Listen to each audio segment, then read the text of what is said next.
ஓம் ஸ்ரீ குருப்யோ நமஹ. ஓம் ஸ்ரீ மகா பெரியவா போற்றி. தெய்வீக ஒலி அன்பர்கள் அனைவருக்கும் எனது நமஸ்காரங்கள். அன்பர்களே, உலகிலேயே இது போன்ற ஒரு நரசிம்ம மூர்த்தியை நீங்கள் எங்குமே பார்க்க முடியாது. சிம்ம முகம் இல்லாமல் மகாவிஷ்ணுவின் வராக முகத்தோடு காட்சியளிக்கும் இந்த ரகசிய ரூபம் எங்கே இருக்கிறது தெரியுமா? ஆந்திர மாநிலம் சிம்மாச்சலத்தில் நிஜரூப தரிசனம் தரும் இந்த வராக நரசிம்மரை துதித்தால் இழந்த செல்வம் மீண்டும் கிடைக்கும். நிலம் தொடர்பான பிரச்சனைகள் நொடியில் தீரும். இதோ ஸ்ரீ முக்கூர் அழகிய சிங்கர் என்று அன்போடு அழைக்கப்படும் ஸ்ரீ வேதாந்த தேசிக யதீந்திர மகாதேசிக சுவாமிகளால் இயற்றப்பட்ட அந்த மங்களத்துதி. ஓம் சிம்ஹசைல நிவாசாய சிம்ஹசூகர ரூபிணே ஸ்ரீவராஹ நிருசிம்ஹாய சிம்ஹாத்ரீஷாய மங்களம். யக்ஞேஷாய மகேஷாய சுரேஷாய மகாத்மனே ஸ்ரீவராஹ நிருசிம்ஹாய சிம்ஹாத்ரீஷாய மங்களம்.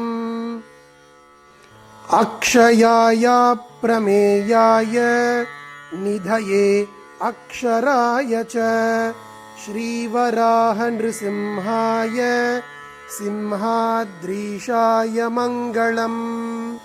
சந்தனாங்கித காத்ராய போத்ரிணே பரமாத்மனே ஸ்ரீவராஹ நிருசிம்ஹாய சிம்ஹாத்ரீஷாய மங்களம்.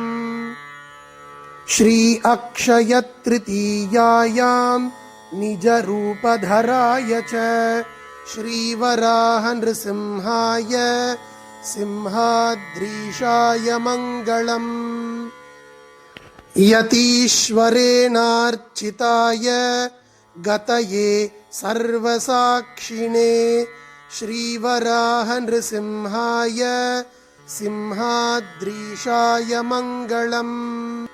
சப்தோத்தரசதே யஜ்ஞே ஸ்வஸ்வரூபதராய ச ஸ்ரீவராஹ நிருசிம்ஹாய சிம்ஹாத்ரீஷாய மங்களம். விஷாகாய சுஷாகாய சாகராயாச்சலாய ச ஸ்ரீவராஹ நிருசிம்ஹாய சிம்ஹாத்ரீஷாய மங்களம். ஸ்ரீபூநீலசமேதாய பக்தானாம் காமதேனவே ஸ்ரீவராஹ நிருசிம்ஹாய சிம்ஹாத்ரீஷாய மங்களம். யஜ்ஞாய யஜ்ஞரூபாய யஜ்ஞினே யஜ்ஞசாக்ஷிணே ஸ்ரீவராஹ நிருசிம்ஹாய சிம்ஹாத்ரீஷாய மங்களம். பத்மநாபாய தேவாய பத்மகர்பாய பத்மினே ஸ்ரீவராஹ நிருசிம்ஹாய சிம்ஹாத்ரீஷாய மங்களம். முக்கூர் நிருசிம்ஹதாசேன சிம்ஹாத்ரீஷஸ்ய மங்களம்.